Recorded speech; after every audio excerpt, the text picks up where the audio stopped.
Howdy folks, I'm Dan Gross and welcome to Extended Harmony for Outside In Music.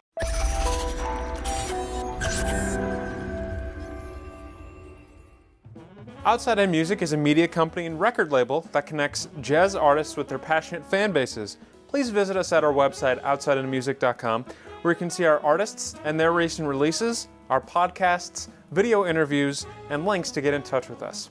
Extended Harmony, what you're watching right now, is a monthly podcast produced in conjunction with Over Here, which is conducted by our esteemed leader, Nick Finzer. And this particular podcast features artists doing original music in jazz, blues, soul, that kind of umbrella. We discuss their lives, influences, and current projects. Joining us today is Ike Sturm, Eastman alumni, great bassist, composer, and arranger, who's doing a couple interesting things we wanted to talk to him about.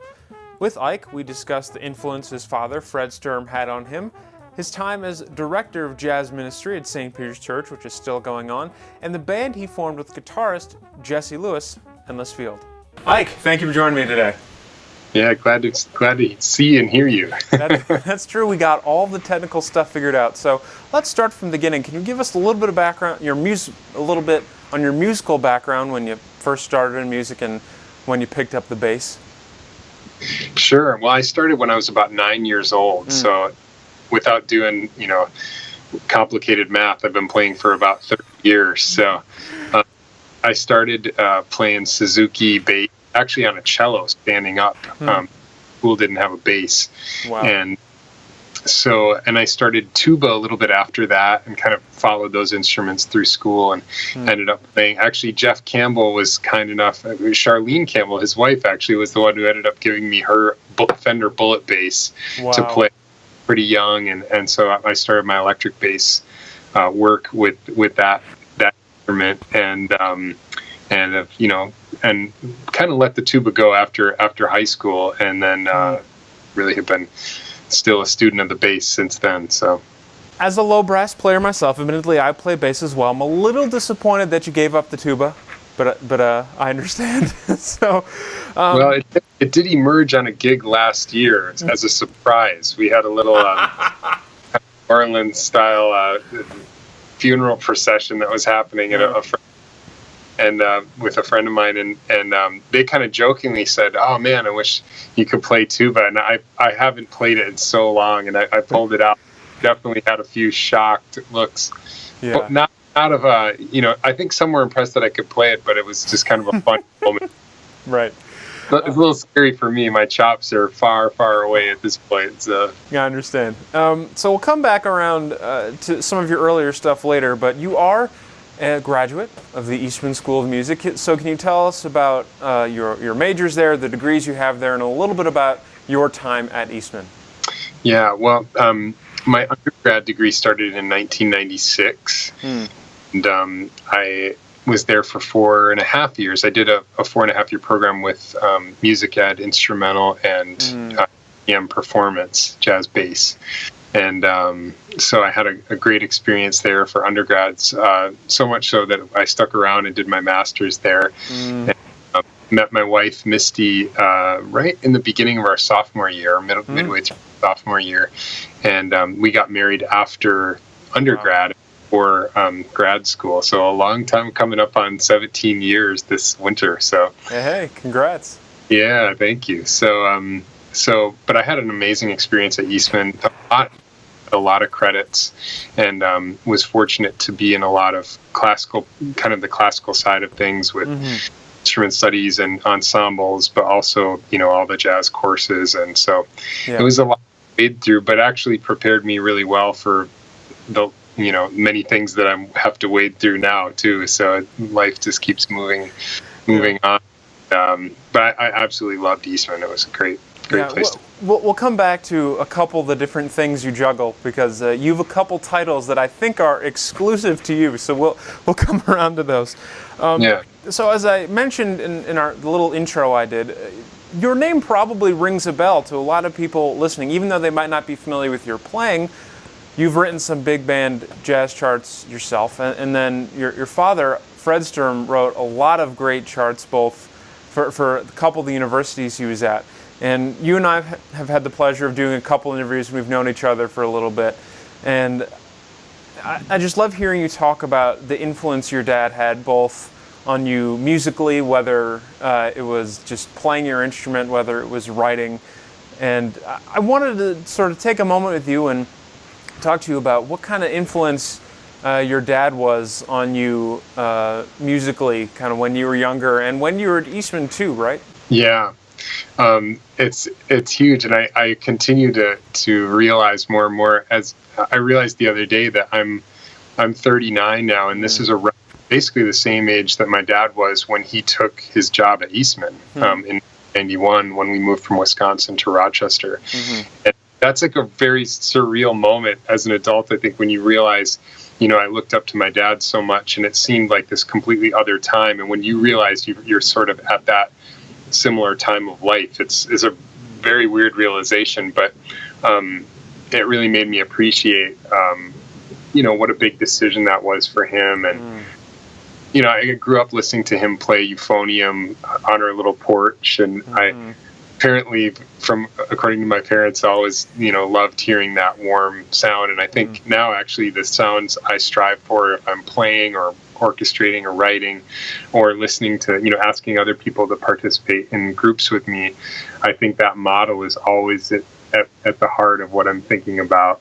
And I'm even thinking about my daughter who's playing cello now, and which my dad's dad had played cello with Chicago Symphony and in Milwaukee. And so that tradition is really intense. And it's really, I'm so proud of her, and seeing her carry that on. So, and there's a really lovely video of you and your dad doing a duet together. I think when you were in high school, Rochester had a Fred Sturm celebration party. A lot of Eastman students end up teaching in Rochester, so Rochester's very thankful for that. But it was a lovely, it was really a lovely moment, and I was very happy that I was there and to be able to see the video. For you, looking back on that, you mentioned just sort of looking at his example, the sounds that he made and the way he wrote, that's something you try to reflect too.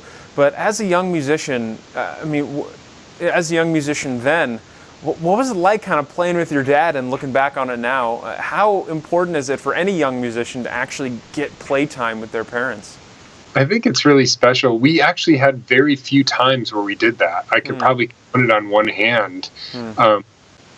Which makes that video extra special. But I think there was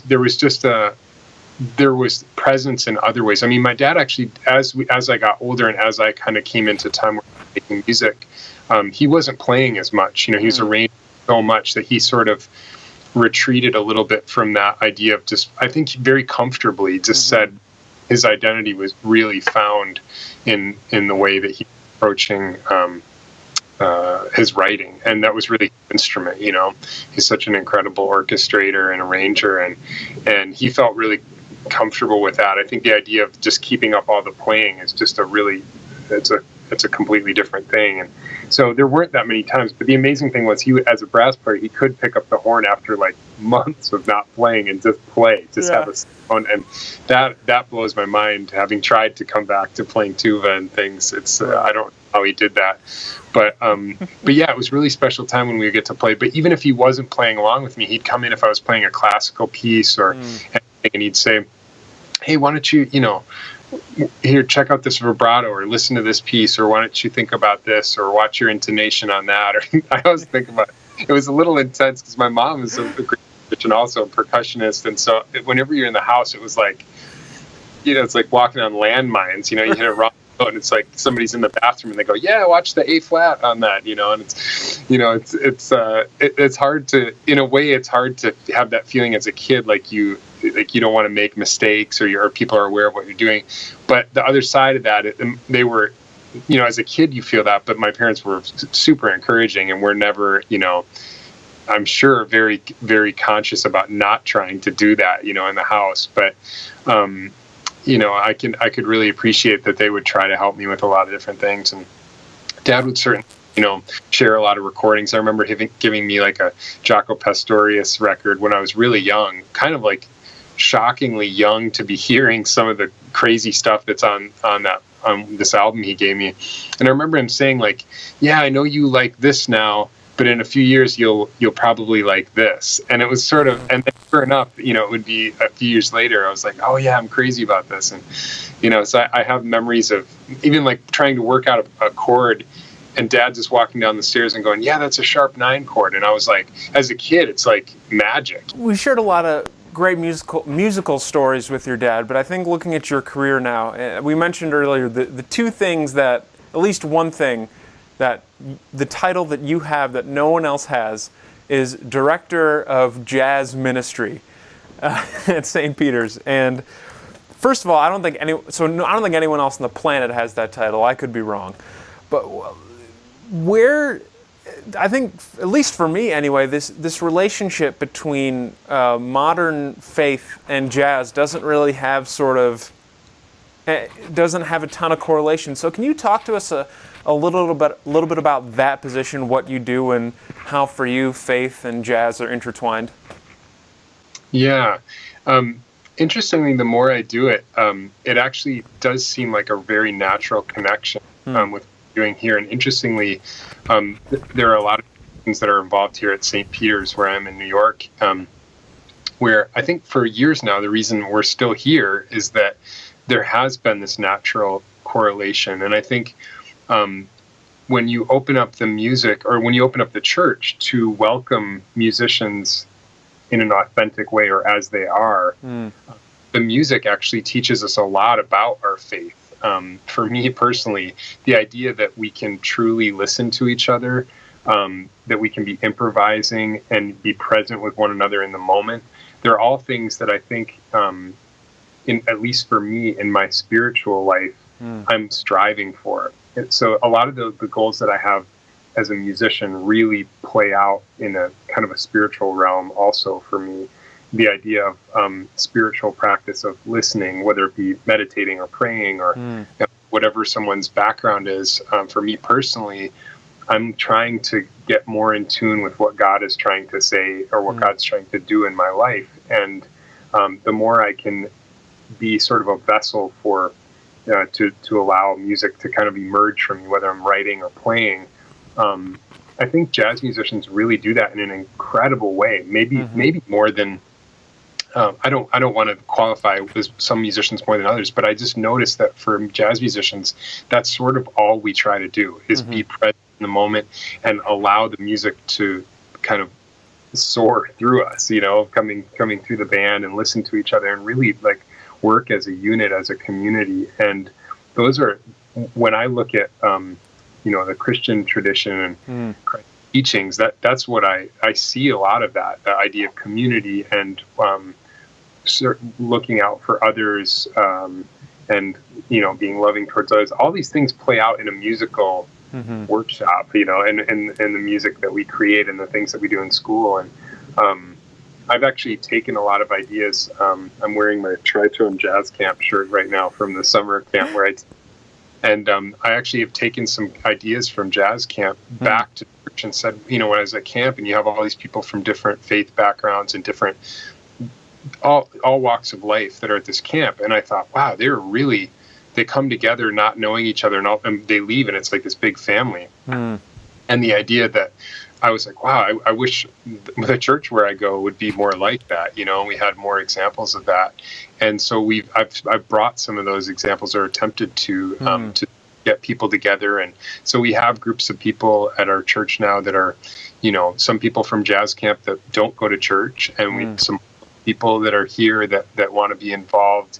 And we have younger students, kids, and older students, and people that can, that are just starting out playing, and people that could leave and go play a gig after the service, So it's a huge, so I love that idea of kind of wild community. And I think that exists in the music, like at a jam session where people come in and say, I've never met you, but let's play, I'll Remember April and see what happens, and so I love the idea that we can kind of bring all those elements together at church, and it's a really, really creative place. And what's cool is watching musicians, even if they do have different faith backgrounds, they're coming in and being a part of what we do and they contribute, they lift all of the things up that we're trying to do in terms of worship, and offer their true gifts. We're not telling them, hey, you have to play XYZ. They come in and really play something that they've crafted or written and passionate about. And so it's really cool. It's the story is still being written here, but it's fun to see it playing out. So Yeah.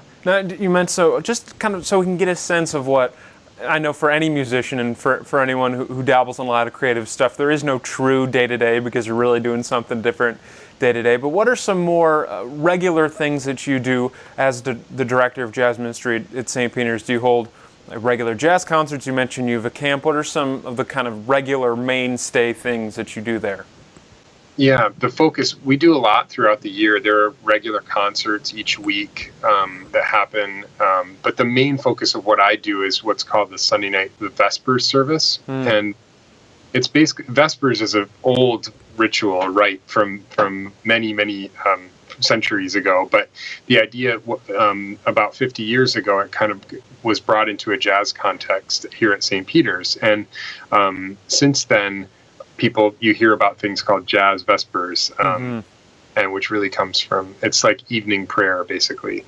And so we've experimented a lot with that, but that's really the primary focus of what I'm doing here. Is each week there's something different, and I write a lot of music for the church and bring in different musicians, and so it's really it's quite a playground here. It's pretty amazing. So I want to transition a little bit. So you do a lot of playing, a lot of freelance work as well in what you do at St. Peter's. The other reason I wanted to bring you in today is first of all, I enjoy talking to you anyway, but what I like about what you do as a musician, what I like talking to you about it is you're interested in academia. You have this unique faith side that I don't think a lot of other jazz musicians have. And like I said, I don't want to qualify everybody, but the kind of the position you're in at this church, it allows you to explore in a different way.